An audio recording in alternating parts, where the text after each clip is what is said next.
honorable dignitaries, learned delegates, respected teachers, students, a very good afternoon to all of you. I, Mr. Vivek Zamble, to feel privileged to welcome you all on behalf of Organizing Committee of one-day online international seminar on organizational change through research. Well, Albert Einstein once said, if we knew what it was we were doing, it would not be called research. Would it? It is on occasion like this we get opportunities to test our knowledge and understanding. We look forward to get an exposure about what the best of the brains think about this very hot topic, organizational change through research. So as organizations have been attempting to deal with the practical difficulties that change brings, the debates and discussions seems to have played a number of themes and assumptions, although the former has benefited from extensive research and latter has been neglected over the past few decades. So organizational change must have been one of the most analyzed fields in recent decades in attempt to help organizations better change processes. So change is the constant and occurs within our world and beyond. So the incredible amount of change has forced individuals and organizations to see the big picture. Change will not occur unless the need for change is critical, because individuals and organizations usually resist change. So they typically do not embrace change unless they must. So organizational change can be carried out effectively through research. The international seminar is an attempt to overview the organizational change through research. So now, first of all, I would like to welcome today's chairperson. It would be a great pleasure to welcome the chairperson of the seminar, respected principal, Dr. S.P. Gaikwad sir. I feel privileged to welcome the invited speakers of the international seminar, Dr. Joseph Allen, Director of Higher Courses, Queen's University, Belfast, and Dr. Aishwarya Patil, Director, Astral Education Limited. I wholeheartedly welcome the Chief Organiser and the Convener, Head of the Department of Sociology, Dr. Anjali Joshi Madam. So now, I will request Dr. Anjali Joshi Madam to present the welcome address of this seminar. Dr. Anjali Joshi Madam, over to you, ma'am. Welcome all of you. First of all, I would like to show my gratitude for joining this one-day international seminar. I feel great proud to say that this seminar has been organized by Sociology Department of Dayanand Arts College, which belongs to Dayanand Education Society, Latur, India.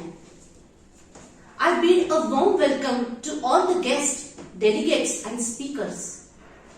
We are honored to have chief guests as Dr. Alan Sousav, Dr. Aishwarya Patil, our institute's Honorable Secretary Mr. Rameshji Biyani, Principal Dr. Shivaji Gaikwad. Also, I would like to welcome all reporters, researchers and students in this international seminar on organizational change through research. We know that generally research is done to increase knowledge level, but proper technique must be used. It's time to bring changes by research in the process of social constructive transformations. While looking at the post-corona universe, it is important to think about how to make organizational changes in proper direction. And that's the motto of today's seminar. Today we will discuss about the role of research in organizational changes. I am extremely delighted to pronounce our today's renowned speakers. Our first speaker is Dr. Alan Sousav. Currently he is Assistant Professor in Queen's University at Belfast, Ireland. And he is Director of different courses in Masters. He is expert in research and working in it since 12 years. Our second speaker is Dr. Aishwarya Patil, who is Director of Astral Education Limited and expert in research. And the happiest thing is she is ex-student of Dayanand Arts College. I take privilege to tell you that our both speakers are very brilliant, expert in research and research methodology. Both of them are famous for their counseling in research. Along with our topic, they will also discuss about comparison between Indian and world research. The program will be held under the guidance and inspiration of the President of Dayanand Education Society, Honorable Mr. Lakshmiramanji Lahoti, and Secretary, Honorable Mr. Rameshji Biyani. We feel too proud that these two brilliant and well-informed persons are authority. They are happy to study each and every topic thoroughly. And that's the reason our institution is functioning ahead of time. And we are here to organize this international seminar. It was our Honorable Principal's desire that we should conduct this type of international level seminar, and so under his inspiration we have organized this international seminar. I am very lucky that I am working in this reputed institution where my principal and all other teaching and non-teaching members are so cooperative and reachable. Without any further delay, I would like to start with the event. We would be delighted to have your suggestions and questions at the end of the event. Enjoy the event. Thank you very much. Thank you, ma'am, for your welcome address and presenting the objectives behind the one-day international online seminar on organizational change through research. Now, I invite the chairperson of today's seminar, Dr. S.P. Gaikwad, sir, to present his presidential speech. Dr. S.P. Gaikwad, sir. Over to you, sir. Welcome, all of you. First, I would like to congratulate to the Department of Sociology, Dayanand College of Arts, for organizing a one-day international seminar on organizational change through research. Dayanand College of Arts, Latur, is well-known institute based in Latur, Maharashtra, India, and established as a modern educational institution. The main object of the institute is provide quality education to enhance individual performance and elective professional standards through innovative training program in varied disciplines, research and extension activities. The college offers regular BA in animation, BA fashion dress design, and BA administrative services. It runs 4 UG and 7 PG courses. The college also offers postgraduate education in English, Hindi, and Marathi on grantee as thesis, and music, fashion, dress design, animation, and public administration on non-grant basis.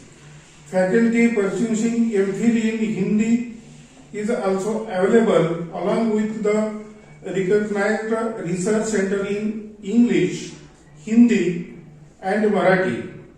Almost 19% of the staff of recognized research guides in the respective subject. Library of our college is one of the biggest, which possesses our 1 lakh books, various subjects. Organizational change through research is a different topic for one-day seminar. Different issues arise in a large organization and need to be solved, for which research is required. Fact is the soul of research. Collecting facts is very tedious, errors consuming task for which only if we collect facts in an organizational manner it can become easy, simple and objective. It is a definitely beneficial for social change if many factors come together and research in an organizational or collective way rather than individual research. Therefore, organizational research needs to be done through higher education institutes and from various research institutes. Awareness of them must be felt among the researchers, the constitutes working in the teaching learning process. I request everyone should be participate actively in the one-day international seminar organized by the Department of Sociology for this purpose. Thank you. Thank you, sir, for your valuable information and encouraging our minds. Now we'll move to the introduction. I'm profoundly elated to take an opportunity to introduce our invited speakers. First, Dr. Alan Sousav. Having spent 12 years in telecommunications in research and development for Nortel Networks, he obtained his PhD in microelectronics doctoral graduate from Queen's University Belfast, which is the capital of Northern Ireland. Joe has a varied experience of working in industrial settings for Microsoft, Dell, Seagate Industries. He is the chartered electronics engineer as well as a Cisco instructor.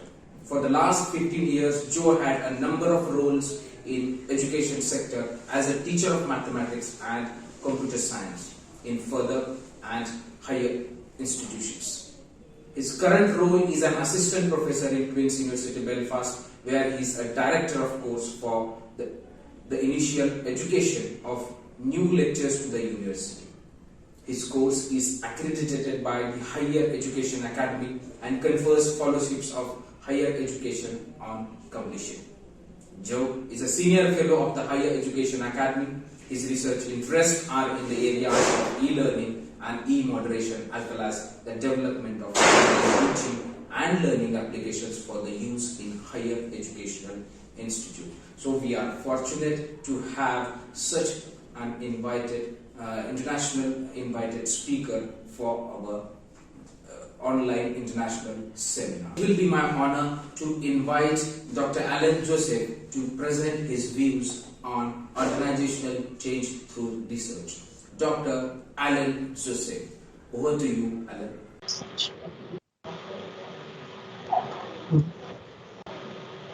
Okay, sorry about that. So what I was talking about was creative thinking and problem solving models. And really, the process of creative thinking is being in a state of uncertainty. So we have mysteries and doubts, and we have to deal with uncertain knowledge, incomplete knowledge. So creativity in this sense is using experience and imagination to manufacture something new for use in a certain context. So the knowledge really is only applied in a context. And we use this to solve problems in organizations. And we have to be very specific about that. So creativity and creative thinking can be thought of then as three main characteristics. Reflection, so making time to reflect in a variety of ways. What happened?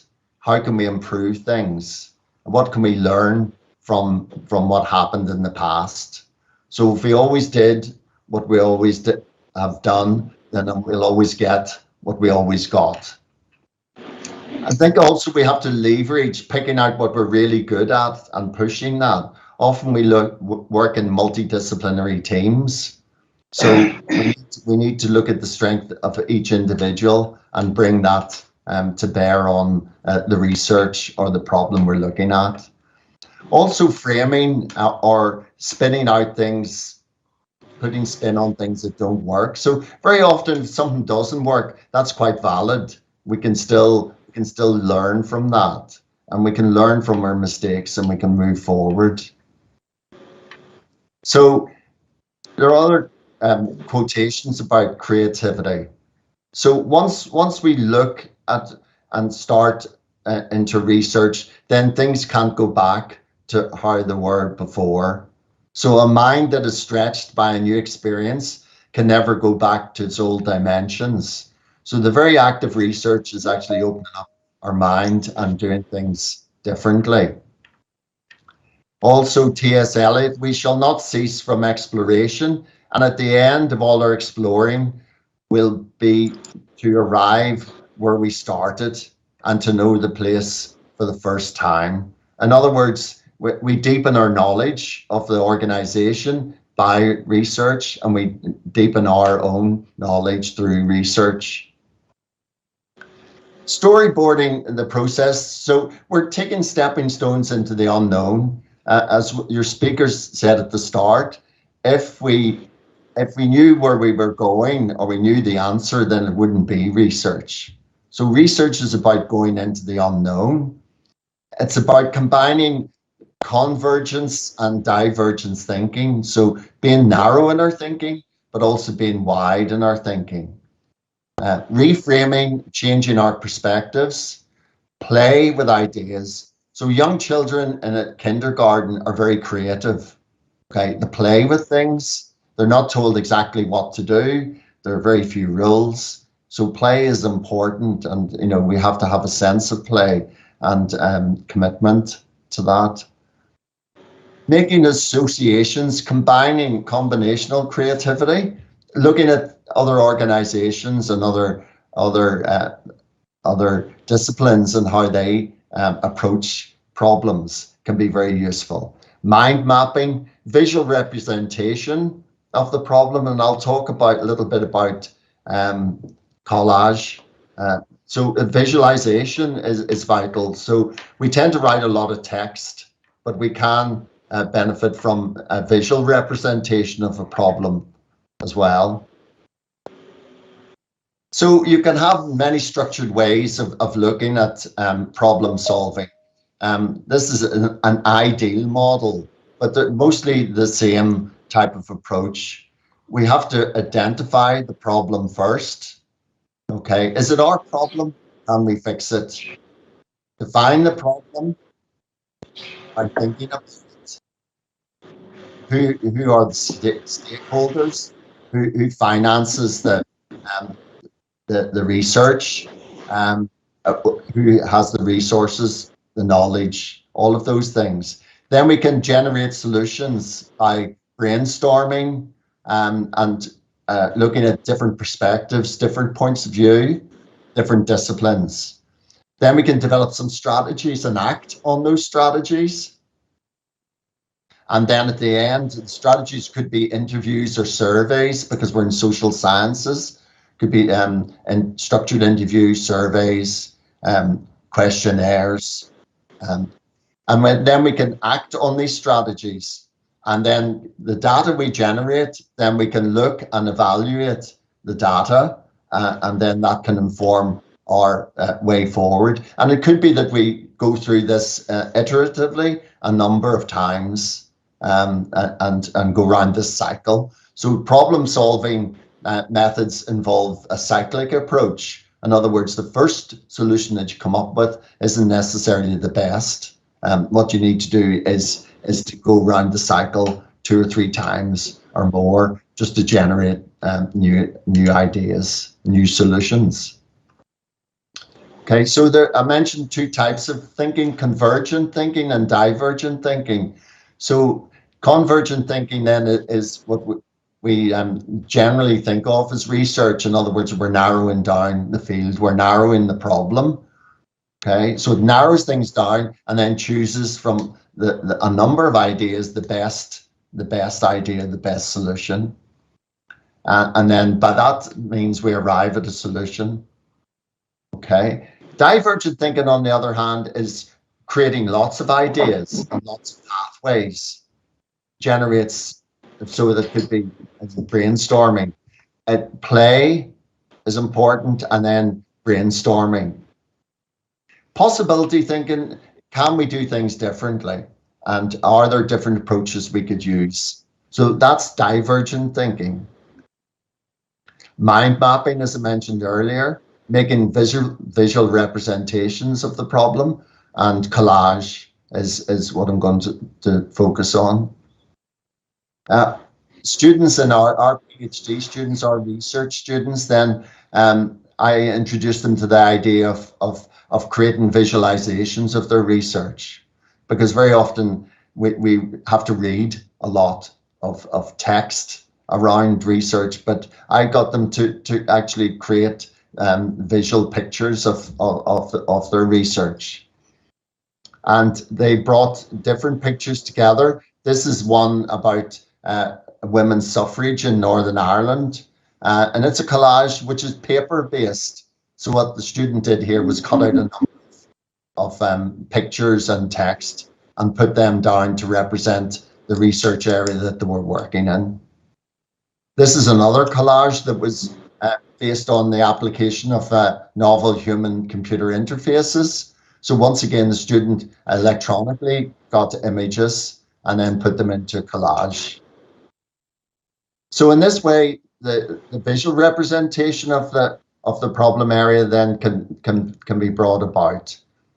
And students use this as a very powerful way of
She is an influential thought leader and industry expert, sought out for keynotes, lectures, and leadership positions.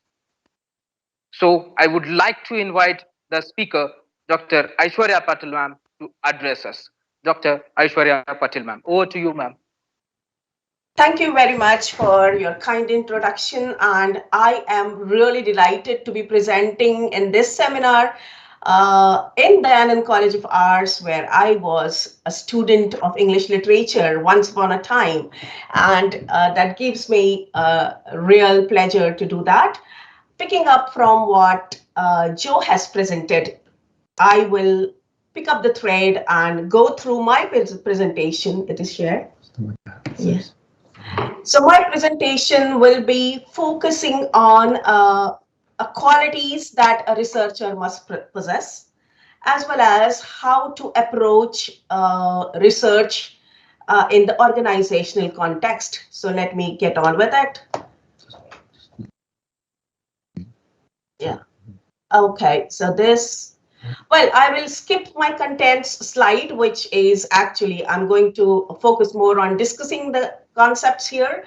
So the concept of knowledge and research in organizational context. So before I begin, explaining these points to you, let us take a case study like a problem, for example, factors affecting or influencing research culture in Dayanand College. Let's take this case study, the factors that affect or influence the research culture in Dayanand College. So what are we going to do about it? When we have this research problem, what factors influence or what factors actually challenge the research process. So research culture actually. So what we are going to do in this is, what we need to do when we embark on the journey of research. The first thing that comes is collect the knowledge in context. So in your organizational context, but that doesn't mean that you will have all the knowledge there. You need to have the knowledge in the context of other institutions. You need to collect the knowledge. Now, what are the sources of collecting the knowledge? So the first source is your library. The other source is the scholarly articles and journals that you can find through Google Scholar, and of course, access to these journals through your library. So that is, where you get the information. You need to analyze the information. Now, this is really important factor because despite talent, India ranks really poor in research. Let us face the fact. And it hurts when we have talent and we don't do well in the research. It is because we don't analyze, we don't have analytical mind. Our education system emphasizes memorizing rather than analyzing the knowledge. So analysis, suppose for example, you see that inadequate library facilities is one of the factors influencing the research culture. Let's say example, inadequate library facilities. So how are you going to analyze it? I mean, the collected information. You have your library, which is inadequate, but you can get the information how libraries should be well equipped to facilitate research in organization. So when you take this information, like for example, let's say your library and Queen's University Belfast Library. So how many, subscriptions a library has with scholarly journals? So if you come to know that there are 100 subscriptions with Queen's University and you have 5, for example, I'm not saying that it is the reality. It is just an example.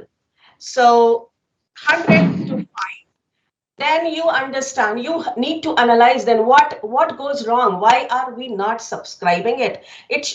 Questions should arise in your mind, and you need to analyze what makes Queen's University Library do well in this and what makes our library not do well in it. So you need to have that information, and based on that information, you need to formulate an argument. It's not just getting surface research is just getting information and copying and pasting it, but you need to formulate an argument in that, and then after that you have to organize the information. Organizing information is really important because you get information on different aspects. You need to organize it in certain categories. Like for example, you have libraries, you have then the funding that is available to you because you have government fundings and it is limited. So if that affects, you have to categorize and organize the information. And once you have the information collected, analyzed, put into an organized format, you need to communicate the ideas and the information to your peer group because it is important to get feedback on what you are thinking from your peer group or your friends or your colleagues. So you need to communicate those ideas, that information. Suppose you arrive at a very good solution, you need to communicate that solution so that it becomes a contribution to change.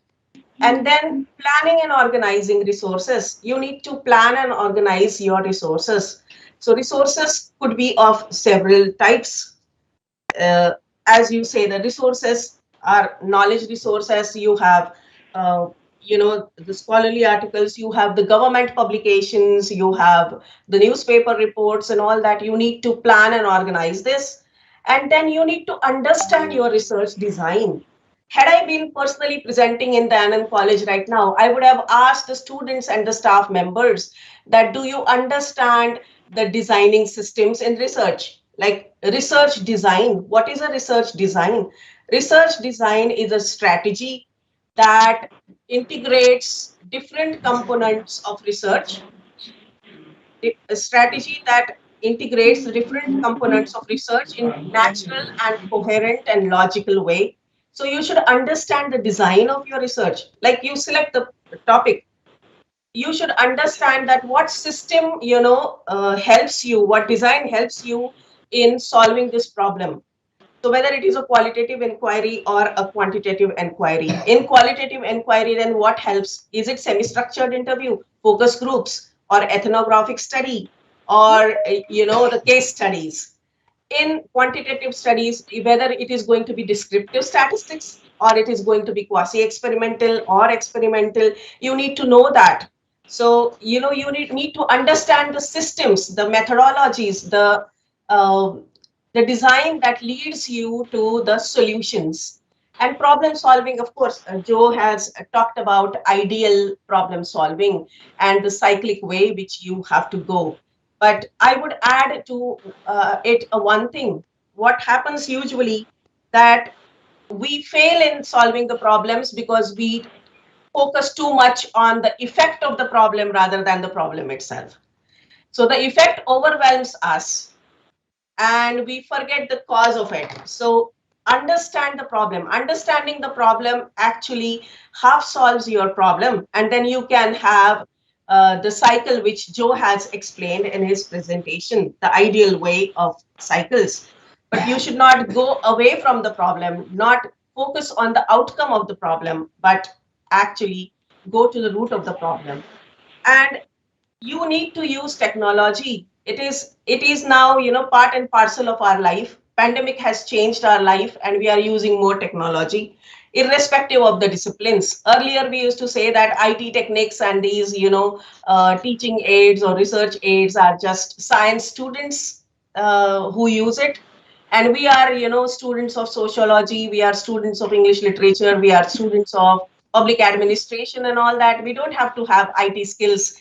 That was a thinking some years ago, but now you need to know the technology and actually research analyzing data. Technology, I mean to say that you have very good methodologies and available in technology like SPSS for quantitative research analysis and NVO for qualitative data organization. It doesn't help you analyze like SPSS helps you in analyzing the data. NVO organizes your qualitative data in a proper way wherein you can definitely see your findings, derive patterns from them. And you need to use the mathematical ideas and techniques. Mathematics is the basic of logic. And if you apply mathematical ideas and techniques to your research, it is going to take the logical way. And it is really very important to work with others because, as in his introduction speech, Principal Dr. Gaikwad also mentioned that this is the era of collaborative research rather than individual research. Research cannot be conducted in isolation. So you need to work with others. For that, may I request you to be on mute? Hello? Yeah. So the key components of the research competencies that are required for research is, you need to develop a skill dealing with information that is available to you in abstract, symbolic form, both verbal and numerical. When you go through research, you actually deal with several types of studies and articles wherein the data is represented, the findings are represented in symbolic form, numerical form. Particularly in quantitative studies, you find that these symbols and the data is represented in abstract way or the numerical way. So you should be, just because you are a qualitative researcher, you should not say that, I don't have to understand the quantitative studies, because the knowledge that you gather has to be from different resources and you need to develop a skill dealing with this information. You need to have analytical skills, or I should say that analytical skills, before that I should actually hint at applying your knowledge, and analyzing it. As I told you that we are not taught as students in India to analyze or apply or develop our analytical skills. we are too much into memorizing the knowledge, mugging up, sorry to say this, mugging up and vomiting on papers without understanding anything at all. So the analytical skills are really very important. And then problem solving skills. Problem solving skills, I'll give you an example. You can solve the problems by this way. Imagine a flower that is lotus, and the core of that lotus is a problem, and you generate ideas by convergent and divergent thinking, as Joe has said. You generate as many ideas as you can, which forms one petal. One idea forms one petal of the lotus, another idea forms another petal of the lotus. Then we go on adding the petals to that core, and the lotus blossoms. So you arrive at a solution to the problem. As many ideas as you generate around the problem, you are going to arrive at the best solution of the problem. And then you need to have the adaptation skill, that working with unfamiliar. So the ability to work with unfamiliar or unknown, I should explain in this manner, like what happens, fear of unknown operates in our mind. Everybody, it is natural. Every human being, the fear of unknown operates. And any change that occurs or any unknown situation that is thrown our way, there is natural anxiety on our part to deal with that. But we should be ready as researchers to deal with that is unknown. Otherwise, it won't be called as research. So you need to have technical skills. I told you that you need to know the technical skills, that is, particularly SPSS and NVO and different forms of analyzing, storing data and all that. So that is also important. Then high order of thinking is really essential for research, because what happens, the problem that you face, like for example, this problem which I have taken as a case study, factors influencing the research culture in Dayanand College. So what happens is, this is a complex problem, and it will not have one solution. The problem will not have unilateral solutions. Problems have multiple solutions, and these multiple solutions only come through when you have generated ideas, collected various forms of informations, and have gone through it, analyzed information, and arrived at possible best solutions. And what you need to is, you need to be very meticulous, informed in your judgment as a researcher, because there are instances wherein you have to make choices, and these choices can be based on your experiences, even intuitions.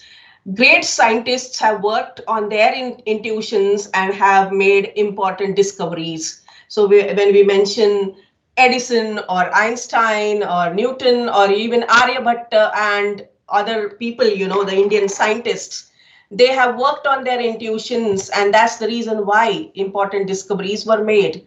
And it involves multiple criteria. One research problem will not have single criteria. It could have multiple criterias.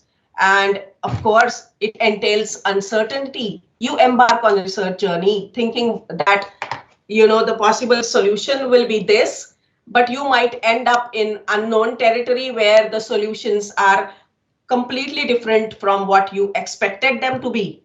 So it entails uncertainty. Research entails uncertainty. And a researcher must be self-regulated. You must be committed. At the same time, you must be disciplined with your information and all that. And of course, our job as researchers is not to discover the pre-existing meaning of the knowledge, but to impose our meaning on the apparent disorder. That is, the factors when you come to know about research, influencing research, inadequate,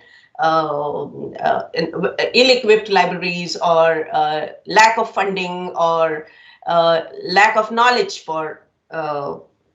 lack of knowledge or lack of necessary skills. You have to impose meaning on that apparent disorder rather than discovering the pre-existing meaning. And let me tell you, it requires a lot of effort, lot of blood and sweat, and effort goes into a research, then only it can become a path-breaking research. So now the researcher in organizational context. I know that a lot of students also are attending this seminar. I could see them. So I used to define the student for the students in the same way I will now give you the characteristics of a researcher. For you to evaluate yourself as a researcher, do you have that qualities?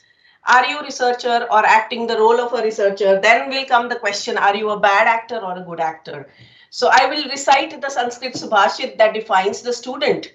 And then I will give you the English characteristics of a researcher. So what is a student? What makes a student? So Sanskrit Subhashit says, Jnana Trishna Gurav Nishtha Sada Adhyana Dakshata Ekagrata Mahatvecha Vidyarthi Guna Panchakam. So there are 5 qualities of a student: unquenchable thirst for knowledge, respect for the teachers, always inquisitive and alert while studying, concentration, and aspiration makes a student. Now, the students can evaluate themselves as whether they are really a student, really students, or acting the roles of the students. And then will come the question whether they are good students or bad students. In the same way, the research that is happening in India, still, despite talent, if India is doing poorly in research, then we need to evaluate ourselves as researchers. And that is what this part of the presentation focuses on. So a researcher is strongly aware of the research relationship between research and real life. You know, research and real life are not separate. We take the real life problems to bring in the transformation in the existing systems, existing policies, existing, the settings, are existing, bring in transformation in human lives. So researcher is aware of the real life connection with the research. Okay, a good researcher is, and is aware of organizational processes, because we are talking about organizational context. The organizational processes, a researcher must be aware of that. What are processes? Processes are also called as structure of the organization. The processes could be recruitment, retention, career progression, the policies, the way work is conducted, the processes and the tools that we use to conduct day-to-day activities in organization is all called as processes. You must be aware of the processes in your organization. And a researcher must be highly motivated to undertake the research. The motivation should not come through there are salary increments if you do your PhD. That is motivation wrongly placed. Because if you have that motivation that I am going to get 2 increments in salary when I do my PhD, then you are not going to produce a path-breaking research that brings in transformation. You have to be highly motivated to transform the lives rather than getting 2 salary increments. Then you find a shortcut to that, and the research is not that quality. One of the reasons why we are doing poorly in research, I don't want to get into details of it, but want to describe in what way you are motivated. You should be passionate about this transformation, passionate about the change that you need to bring in the existing systems. And that passion motivates you, and once you are highly motivated, then only embark on the research journey, or else don't embark, because that makes no sense. And then a researcher possesses self-concept conducive to research. You need to have your own knowledge, a self-concept, clear knowledge that is actually that complements the research that you do. And you must have the necessary skills. As I told you, you should understand the nuances of the research, how to collect the information, how to do the literature review, how to have your research design ready, your research methodologies up to date, research ethics also. Many of us are not even aware of what are the ethics, because ethics is really important to research, in the sense that when you your participants, needed to be treated with respect. You should inform them about the aims and objectives of the research. Then you should, allow them to, reject whenever the participant wants to reject. So that, you should know all these aspects of niche research, the skills, continuation, capacity to set personal objectives in a realistic way. Now, what happens one fine morning, I feel that, okay, there is something wrong with the education system. I need to bring in the radical change in the education system in India. Well, that is a problem, a huge problem. But I should have a realistic way in putting it. I am alone not capable in bringing the radical change overnight. What I could do is narrow down that problem and make my contribution in bringing about what are the faults or the shortcomings of the education system, that why we are doing poorly. So it's we should have the realistic way, lofty objectives, but the realistic way of dealing with it. So effectiveness in applying knowledge already possessed. You need to apply the knowledge. That is what we are short at. I'll give you one example which has happened recently. On Saturday, we were talking about, there is one natural wonder in Northern Ireland here, that is called a Giant's Causeway, and these are basalt rocks formed in hexagons. So when we were talking, Joe was saying that if you see the beehive, the honey bee, madmashanचा पोळ बघितलाय ना तुम्ही? So that, the beehive, they have the hexagon structure, षटकोनी असतं ते. Why? Because the middle of it has more volume and it can, store the honey in it. Now, this we learn in physics. One of our Indian friends, he was listening to what Joe was explaining and he said, well, this is new to me. It is not new. The thing is, we have got the knowledge without understanding it. Why? Because we don't apply it. He applied physics and the person who was listening to it failed to understand, or it was new to him. Why? Because we don't apply. We should be able to apply the knowledge that we already possess, and we should have efficiency in evaluating one's own research skills. We should evaluate ourselves. Like I said, when I defined student, I said that you should be able to evaluate yourself as a student. So as a researcher also, we should be able to evaluate our own research skills. Why we should evaluate? Because that gives us an idea where we stand. And if we have certain things lacking, we could learn them. It is always better to evaluate one's own skills. And our skills at locating information, we should know that where we can find the correct information. So that takes a lot of effort in that. And then we also need to know the different research settings and the skills in using research aids such as libraries or the digital media. I propose that the libraries should be adequately equipped to facilitate research. So they should have the access, so that the students and the teachers should have access to the various scholarly journals. And then you should have the ability to use and interpret materials from different subject areas. Well, now, what a researcher must possess an inquiring mind characterized by a love of research. You should love your research, not your salary increments. Curiosity. You should have curiosity of what is wrong, a curious mind and a critical spirit. You should be critical when you are analyzing or even interpreting your own skills. And self-monitoring is really important. You need to be disciplined. Well, this view is the what Joe has already explained. Helicopter vision involving mastery of a particular field paired with broad vision. So it's a mastery of one field.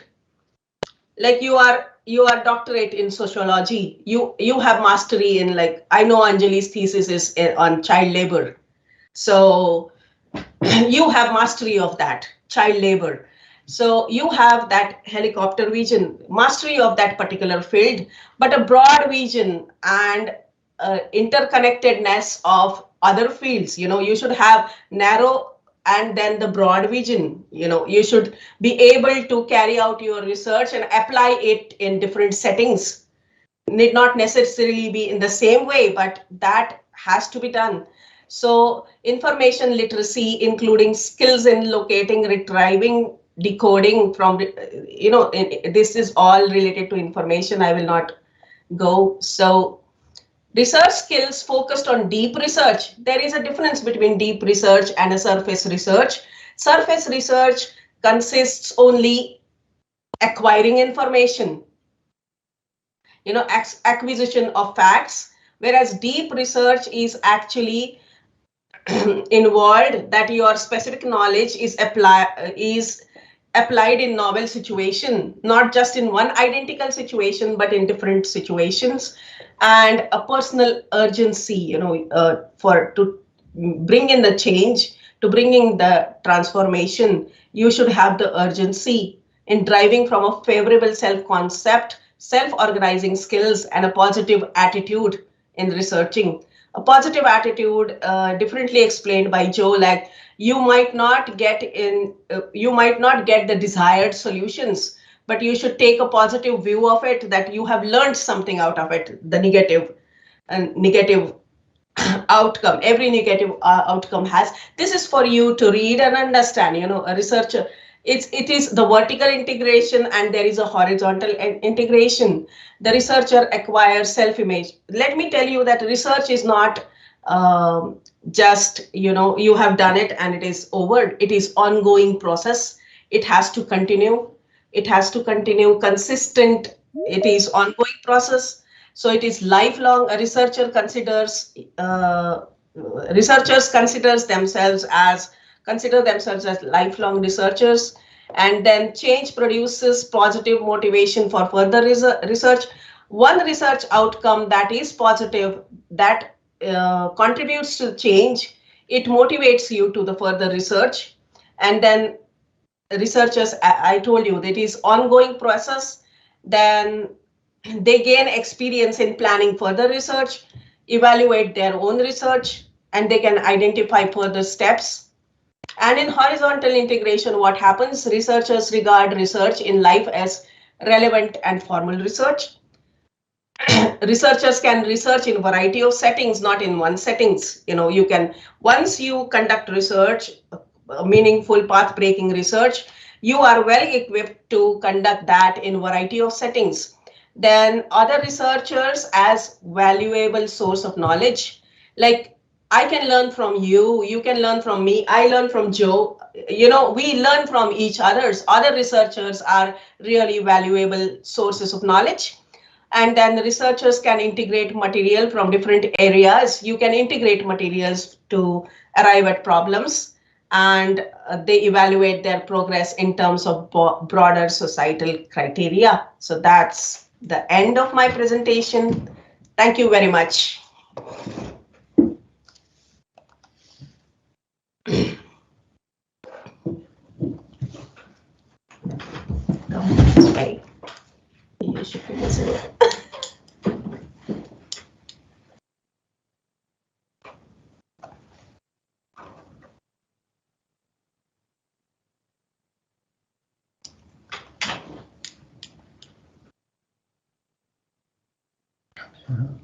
Mute. No, it's not. No, he is mute. You are mute. We are not mute.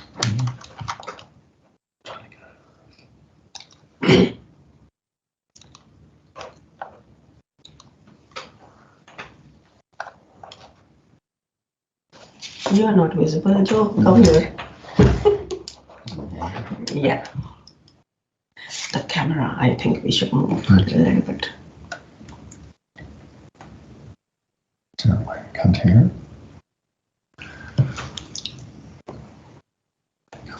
You are not.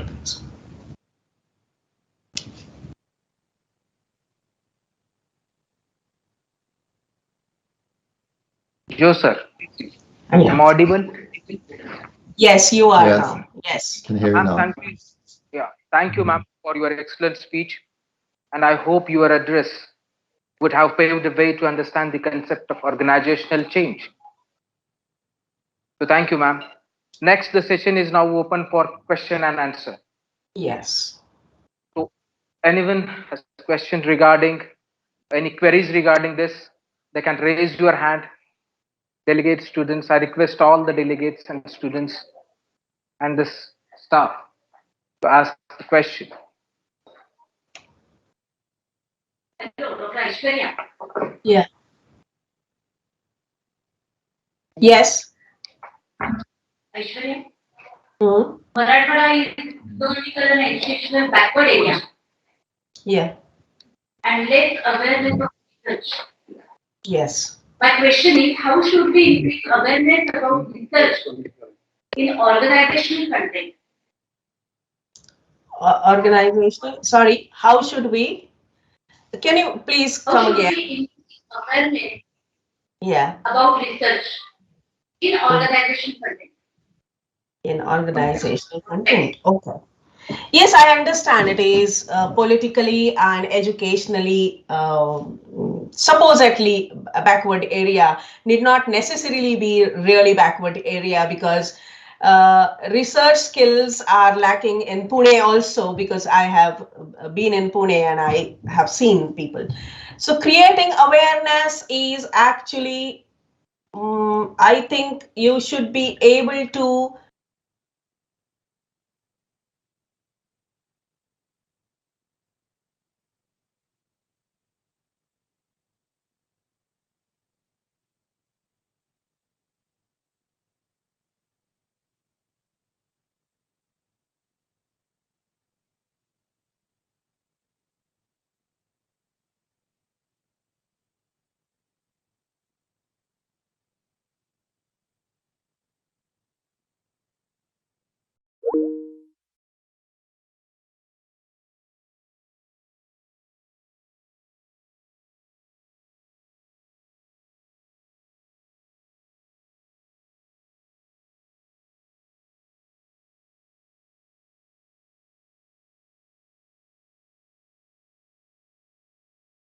those ideas with your colleagues and friends, get them on board and bring in the consensus to, at, yes, to bring in the consensus among your faculty members, particularly to take a message across, you know, bringing in transformation by way of research. Charity begins at home, so why not start from your organization first? Bring in the staff together, bring in the consensus, have certain policies, apply for research fundings, improve the research, and engage in interdisciplinary and collaborative research. And then, publish that research that will create awareness amongst, I think, other institutions in Marathwada region, particularly, which is supposed to be backward educationally as well as politically. It is backward. I understand that. Educationally, I don't think that Marathwada lacks talent. There is no dearth of talent. See, I came from Marathwada. You are from Marathwada. So there is no dearth of talent in Marathwada. The only thing is Marathwada talent needs to be equipped with certain skills that are necessary to bring in the path-breaking research. So for that, you can have sort of creating awareness could be organizing workshops around research methodologies, or getting experts talking about it, having some sessions into that will improve the research culture in your organization. And once you are able to get it across, then I don't think that you can make your contribution and create awareness. Nothing can stop you like doing that. Yes. Absolutely. Government is not including or using social research in their planning. This is the big issue. Yes, it is. It is indeed. We have overall budget for the research in India is abysmally low, and whatever percentage it has goes into science and technology, and unfortunately there also we are not doing any path breaking research, and social research is neglected area which shouldn't have been actually. But that is how you social scientists should talk about it, do the research and see how we are not developing in that particular context, so we can make our contributions. The budget is low, I understand, even it is a neglected area, but you should come forward and highlight that particular shortcoming through research. That is how we can contribute.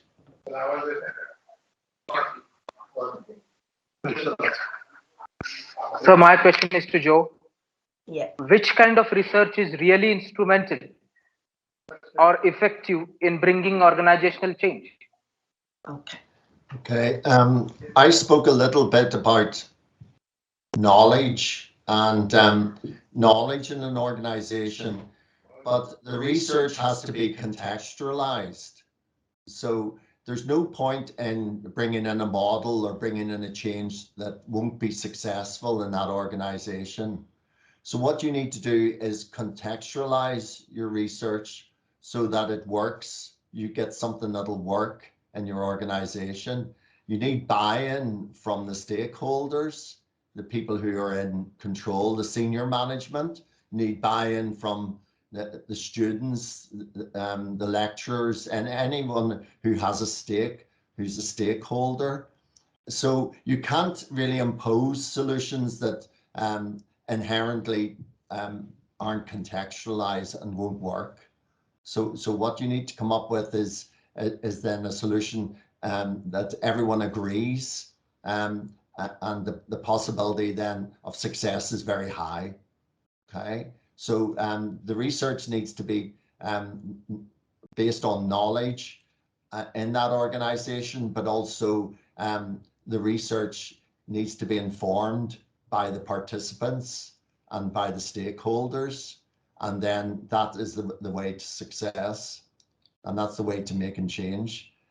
We call it getting buy-in, so you need buy-in from everyone that's involved and their agreement that that's a sensible way forward, because changes in organizations isn't easy, and research in organizations isn't easy, but it has to be done thoroughly with respect to everyone who's involved, and also the resources, because we can all come up with a solution that involves throwing lots of money and resources at a problem, but very often that's not the case. It's the buy-in from the people that's the most important, not often the funding that's involved. So that, as I said, there are many facets to what makes a successful outcome, or what makes it a successful piece of research, and you have to look at the complexity, as we mentioned earlier, and take into account all of the complexities of that organization. So we have been listening to eminent speakers deliberating in the areas of organizational change through research throughout the seminar. So all these valuable insights gave a new perspective that one should adopt while discussing these issues. So we'll come to the last part of the session. Vote of thanks. So first, thank you is such a prayer that cannot be seen or touched. It must be felt by heart. So I, on behalf of the organizing committee, convey my deep regards and hearty thanks to the President of our Education Society, Honorable Mr. Lakshmiramanji Lahoti, for the support and encouragement. I have no words strong enough to express my gratitude to Secretary of our institution, Honorable Mr. Rameshji Biyani, sir, for his constant guidance and support to shape this seminar. Now, I must say that the It is said that self-praise is no recommendations. So I must say that the incredible leadership, timely and proper advice that has been indispensable for us. So thank you, our principal, Dr. S.P. Gaikwad, sir. And it is my great pleasure to express my sincere thanks to our invited speakers, Dr. Joseph Allen and Dr. Aishwarya Patil, ma'am, for accepting our invitation and to be the invited speaker for this seminar and addressing to our students. I express my thanks to the convener and the head of the Department of Sociology, Dr. Anjali Joshi, madam, for organizing such a wonderful seminar. I'm very much thankful to Mr. Admani sir for his support and making this event a success. An event of this dimension cannot happen overnight. So we have been fortunate enough to be backed by a team of very motivated and dedicated professors. Thank you, Mr. Sachin Pattange, Professor Mahesh Jangapale, Mr. Vikas Khogre for making this event a success. And at last, I would like to thank the students, delegates who have joined online and participated in this seminar with to this seminar. So with prior permission of the chairperson, I declare the seminar is over. Thank you all once again. Thank you. Thank you. Thank you. Well done. Thank you. Well organized. Okay, let's leave. Bye.